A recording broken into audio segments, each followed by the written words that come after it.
stopping now. I am never slowing down. I had a taste, it's in my mouth, and now I wanna take that crown. I will fight for everything, I will fight to reach my dreams. I will die or I'll succeed, to me this life means everything. You want it, then go capture it. Need it, then get after it. Bleed because you're passionate, cause talent's just the half of it. I'm sick of being average, I just want a better status. I don't sit back, I attack it, and I'll work until I have it, yeah. If I want it, then I'll get it somehow. Want it, then I'll get it, no doubt. Cause I will never let me down. No, I will never let me down.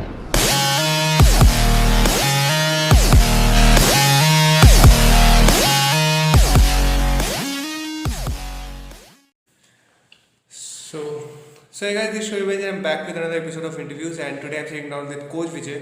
If I talk about a bit about him, he's the founder of Julius and Pounds, which is to help people get real science-backed personal training and nutritional programs. He has a master's in exercise physiology and nutrition science. He's a precision nutrition certified coach. He's a performance nutrition certified and has a diploma in endocrine gland supplementation. So here through this interview we are trying to cover some of the myths on nutrition, and we have Coach Vijay here to cover the topics.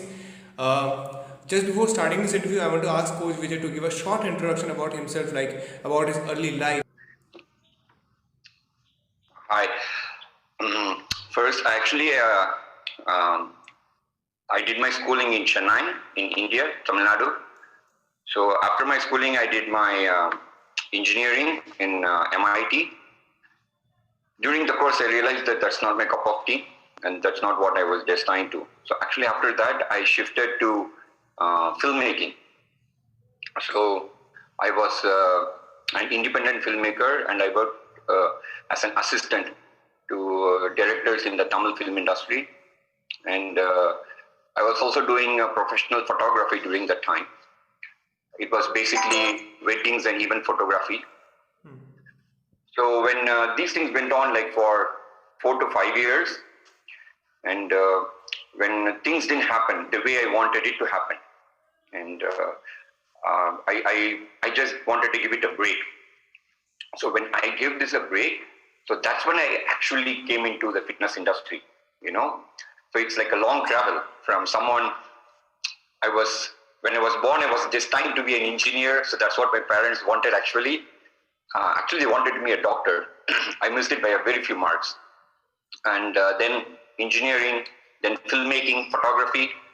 So, and when I came into bodybuilding, I just used it as a recreational sport. I didn't want to take it as a profession. Because my idea of bodybuilders were like whatever I saw online or on papers with large muscle mass and stuff. I never wanted to go down the road. Whereas when I started educating myself about health, fitness, and what actually real bodybuilding or adding on muscle or looking the way that you want to look, I was actually astonished by the lot of misinformation that was flouted in the internet. So that's when I thought that there was a huge space that I had, because I always wanted to be a doctor.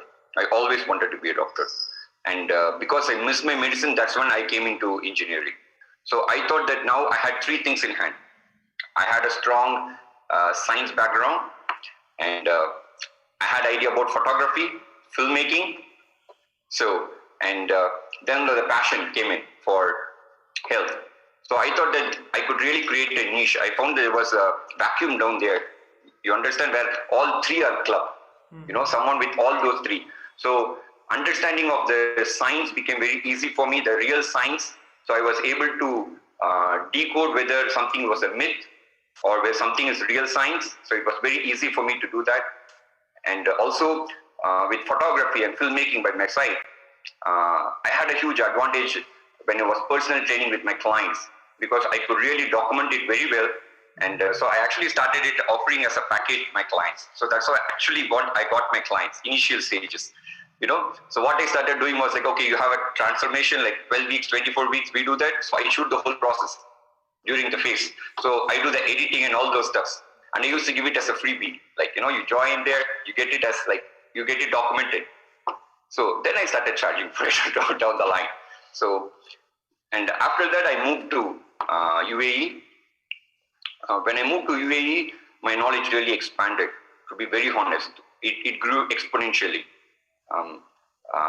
That's when I started doing my masters, and also I did my course in precision nutrition, and now currently doing in MNU. So those stuff really changed the way you look into nutrition and what is actually possible by a human body.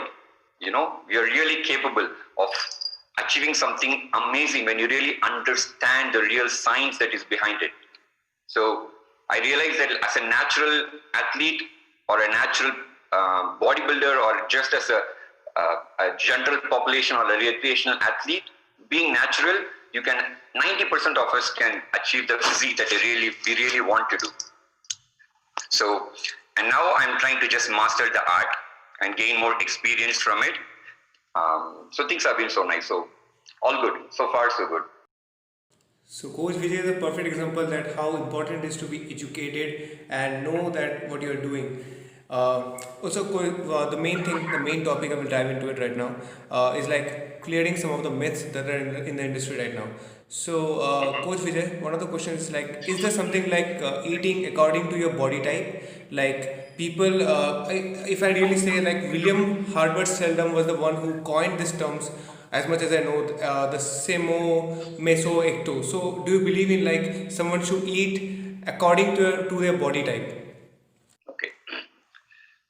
So very simple. Say body type exists, like ecto, meso, endo. See, the body type exists. Okay, but eating for the body type is just bullshit. Because first, let me say something. No one is very rarely you find people who are pure ectos or pure endos or pure meso. It's always an overlap. Like someone will be 70% ecto, 30% meso, like, or 70% meso and 30% endo. Most of us fall in this category, where we have like a certain percentage of a certain body type and another percentage of another body type. So it clubs. So people who are like pure mesos, okay, pure mesos, they are generally the genetic freaks, mostly, not all, but mostly. So most of the pro bodybuilders that you see, like starting from Arnold and all those stuffs, they will be falling under the meso type, but they never eat according to that, you know.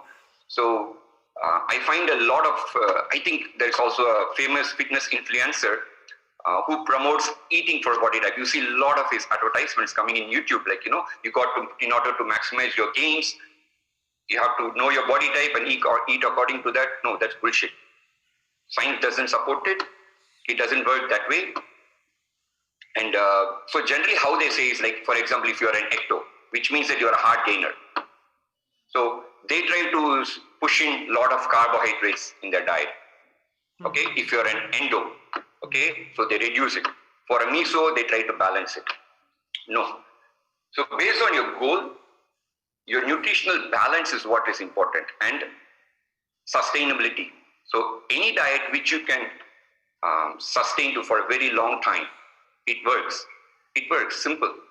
So if you're going to be on a diet and that's going to help you achieve a great result for a year, but you can't stick to it for more than a year, no, it's not going to work. It's as simple as that. You know, so what I would generally suggest is, whatever be your body type, okay, protein is the most important macronutrient. It's very simple. So as long as you're going to keep protein to 1 gram per pound of body weight. Okay, see, it varies. When you're in a calorie deficit, I would generally like to increase it to 1.2 grams to even up to 1.5 grams for my clients. But 1 gram is like a good baseline. So 1 gram per pound of body weight, keep your protein. And then the other macronutrients, you can just adjust it based on your goals, sustainability, prioritization. Like if you are into an endurance athlete, obviously you got to be high on your carbohydrates. You're going to feel like poop if you're going to have low carb and high fat. It doesn't make sense. You understand? So all these body type exist, but eating for the body type doesn't matter. Okay, then you talked about like high protein. So I want to get on this topic. Like, do you think high protein diets can be bad for kidneys? Okay, first we have to understand what is high protein. Okay, see, this is this is where a lot of confusion exists with someone who is looking to social media without a proper science background or understanding of the science. They're just looking to social media, and you find these terms which are like high protein, low carb. But what is high protein? What is low carb? The numbers matter a lot. So, for general health, for existential purpose, to have no sickness, not to have any issues with your body, the basic amount that is recommended for an individual is 0.8 grams per kilogram. This is the basic you need to eat. Say if you are going to be like 100 kilogram, at least 80 grams. Okay, so 0.8 grams you have to get in through your protein. So, and if you are going to be like active, anywhere between 1.2 grams to 1.8 or 2 grams is good enough. But if you are into lifting, okay, or even if you're a recreational athlete, now 2 grams per kilogram or 1 gram per pound is good enough. Now, regarding the upper limit of protein, there is no research which suggests the upper limit of protein which is going to cause a renal failure. No. So, but 1.5 grams per pound, like 3.3 grams per kilogram, is more than enough. You understand? Because you have to understand one thing. At the end of the day, your calories also matter. So if you're going to get more amount of calories through your protein, the calories that you're going to get through your carbohydrates and fats keep coming down. So that's not going to lead to any optimal performance. It's not bad for your health, but it's not going to help in optimal performance because you're going to feel tired, because your body is going to start using protein as a fuel source, which is not good. You would like to either have it as your glycogen or your lipids, either your carbs or your fat. Starts from there. Okay. So, in fact, high protein diet. So, any high protein diet means anything which is on or above 1 gram per pound of body weight. So, this is considered as a high protein diet. In fact, high protein diet, lot of researchers and evidence-based literatures say that high protein diets are actually very good for 4 reasons. Number one, let us say first, the biggest thing that they say is like protein damage your kidneys. Now, the reason why people come up with that is, when you eat protein, okay, basically like it's about the nitrogen retention. So your kidneys have to push it out. So they feel that the kidney is now overloaded with the job of pushing it out through your urine. Now the thing is, yes, it has to do that, but it's not going to end up in any renal failure. Just because it works more doesn't mean that it's going to end up in renal failure, number one. However, people who already have an existing condition, like who already have a kidney issue, then they have to go on a low protein diet because their kidney is already damaged. So you don't want to give it a huge workload. Simple, okay? So number 2 is liver. Now, protein is actually very important for liver. Your liver literally thrives on protein, because the liver's major source is amino acids. So protein helps in the repairing of the liver. Your liver gets repaired when you actually have protein. Okay. So actually you need protein. So people with actually some liver, with a lot of liver damage, if they're going to have liver damage, having a high protein diet helps you to recover faster, helps you to repair that liver fast. So it's actually good. Now the third organ, let's talk about it, heart. Okay. Now, when it comes to heart, a high protein diet is highly recommended because when you are having a heart condition and you have a high protein, what happens is a high protein diet increases your good cholesterol. It adjusts your the lipid profile. So your bad cholesterol comes down, your good cholesterol goes up, the HDL goes up. And number 2, now when you're going to be on high protein, what happens is basically you're going to feel more satiated, you'll be fuller. So the chances of you binging onto those foods which have trans fats, a high amount of saturated fats, is going to be very less. And they are going to be those major causes of your bad cholesterol going up. So obviously when you're going to eat more protein, you'll feel more satiated. So you end up eating less of shitty foods. I'm not again, there's nothing called good food and bad food. I don't distinguish that way. But the thing is, foods which don't support your goal, or foods which is going to really ruin your health over a long period of time, when you consume it for a long period of time, it's going to come down when you eat high protein. So thereby, protein improves your heart health. And the fourth claim that they make is like when you go on a high protein, you have a lot of calcium excretion.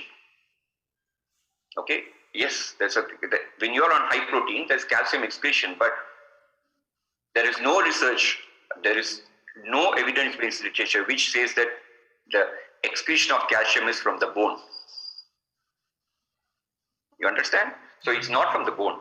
So obviously, because when you have more protein, you excrete more calcium because there is more calcium absorption. When you go on a low protein diet, the calcium absorption is low. That's why the calcium excretion is low. It's basically like this keto diet. People say that you burn more fat in keto diet, which is true, but thermogenesis or burning of fat is totally different from fat loss. You burn more fat because you consume more fat. Say, I consume 100 grams of fat. I store 20 grams, I burn 80 grams. So 80 grams of fat is burnt, whereas I store 20 grams of fat, right? Now, if you're going on a low fat, where you take just 30 grams of fat, you store 20 grams, you burn 10 grams. So now you see the difference. The fat burning in keto is higher, 80 grams. Whereas on a low fat diet, it's just 10. But the net fat storage is same 20 grams on both. So your fat loss is going to be the same. So same way, when it comes to this calcium excretion is more because the absorption is more. So in fact, a high protein diet increases your bone mineral density a lot. So with older people, in fact, because when you get old, like old means like when you go above the age of 40, your absorption of protein goes down. So generally, we bump up protein a little bit for people who are above the age of 40 than what is optimal, because they are not going to absorb or utilize. The efficiency of absorption comes down. So when you're going to increase it, their bone mineral density becomes better. So thereby reducing the risk of osteoporosis and stuff like that. So all in all, there is no research which says that a high protein diet is bad for health. So because it's good for your kidney, it's good for your heart, it's good for your liver, and it's good for your bone mineral density, for your bones. So those are the four major stuffs. And you should go on a high protein diet generally. There is no one except for the exceptional scenario whereby you already have a renal failure.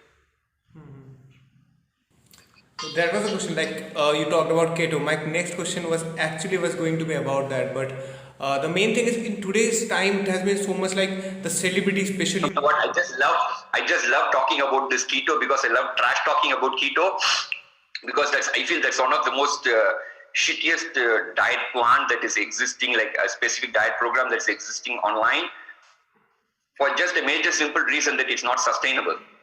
You understand? So anything that's not sustainable, when you can't do it for a long time, it's not going to work. So all these a lot of people come back, like most of the clients, like coming into keto, they gain this weight, they don't understand the shit that, you lost weight faster in keto initially because you cut down on your carbs, so you lost a lot of freaking water. You understand, fat loss is different from weight loss. So whenever my eyes lit up whenever the topic of keto comes in, because I find it as an opportunity to trash talk about it. That's the thing, see, I am pretty new to this industry and all. So when I started right now in this 1 year, I have gathered a lot of knowledge from people like you and many other people, talking with them. So before that, it was like all the things were from YouTube. So at that point, there was one point where people used to promote keto in a good way, in a big way, especially those celebrities and big time YouTubers. So it became like everyone wants to try this keto. I tried it too. I did it for 2 months. Then I have seen like it was not sustainable. And after that, what I did was it was all trash. So I don't think people should go for anything which they cannot continue for the long time. That, as you said, it's actually true. Like if you can't sustain it, what's the point of doing it? Yeah. see, the thing is like, I don't say keto is bad, okay? Because on some cases, for people generally with brain fogs and issues with focus, concentration, and stuff like that, keto really helps. Keto helps because, see, you have to understand your eyes and brain, they function on fat. So when you're going to give high fat, technically when you're on keto, you will find that your ability to concentrate and focus is a little bit better, okay? But you have to realize that it's a specific scenario. You can't generalize this as the best diet.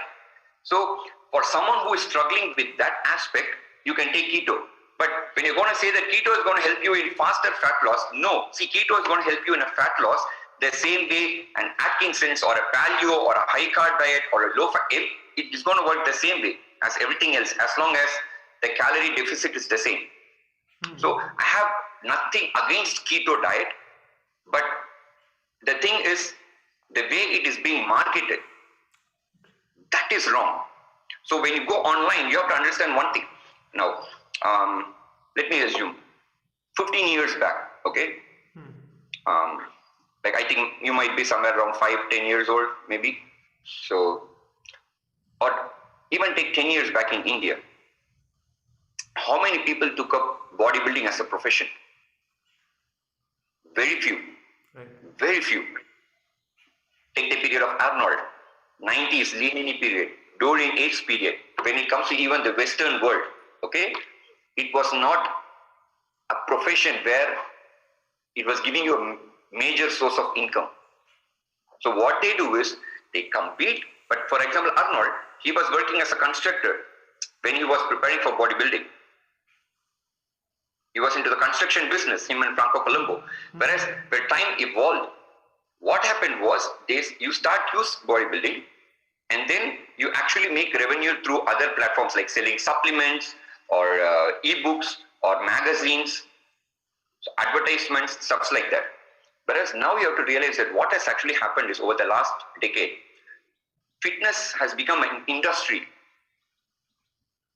It is not just a sport. Before it was just a sport. Now bodybuilding, fitness is not just a sport, it's an industry. So whenever industry, you use the term industry, it means profits, making money. So at the end of the day, people need to make money because you have to understand, before there was a handful of bodybuilders, okay? But now you see the folks at the gym, everyone wants to have a great body. Everyone wants to look great because with the smartphones, you want to take pictures, upload them in Instagram, show your six packs and stuff like that. So what happens is, because of that, the number of people coming into the fitness industry is no more. So because of that, what's happening is you need to create job opportunities. You need to make money out of it. So in order to make money, you need to sell. Now the thing is, very few people have the integrity to sell just the right stuff. It's not just with bodybuilding. You take any profession, anything you want. When you want to make money, if you try, very few people will try to do it with integrity and do it the right way. Because it's very hard. It's a very tough process and it takes a long time. You have to, first is you have to have the knowledge, then establish yourself, create a reputation, and then only success happens.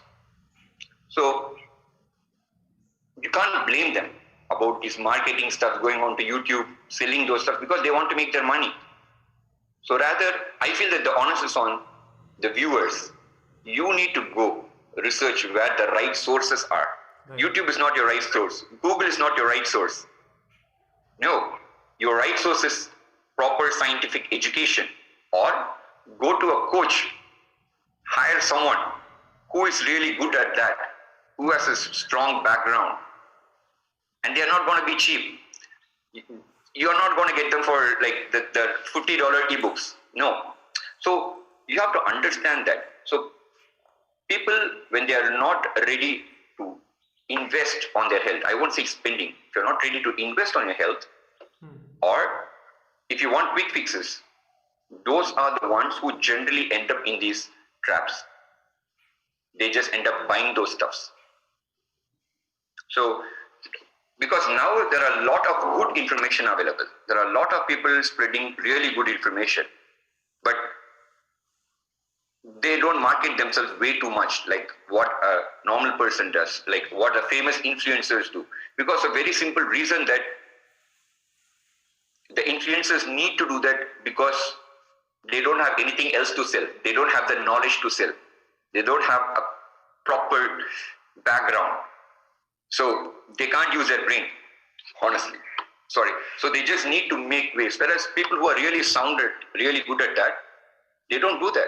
Like you don't feel none of these fitness influencers or the popular ones train Usain Bolt. No, they don't do that. You don't see Roger Federer being trained by a fitness influencer. No, you don't even know who the coach of Roger Federer is. Because the real knowledgeable ones work in silence. They don't market themselves too much because they make pretty good money targeting people who really need their assistance. So it takes time. It takes time, for sure. For someone coming into the industry, you need to go through that. Even I have gone through that. Trust me, I have tried each and every freaking diet in the planet, right? From Atkinson's paleo, everything. And but just because that I have experienced something doesn't mean that it works for everyone. So that is where the education comes in. Actually, like this thing, like what will work for me might not work for someone else. I cannot claim something to be the best. It might be good for me. It might be something that's working for me. How crazy like keto has gone. I can, if I speak, there are keto coffee, keto bread, keto this and that. So that's how things are getting right now. Like you see, this thing. It's with the marketing. See, having a good amount of butter is good. You know, you need saturated fats for your test levels. But putting that butter in a coffee is shit. That's literal poop. I would rather use that butter to fry my eggs.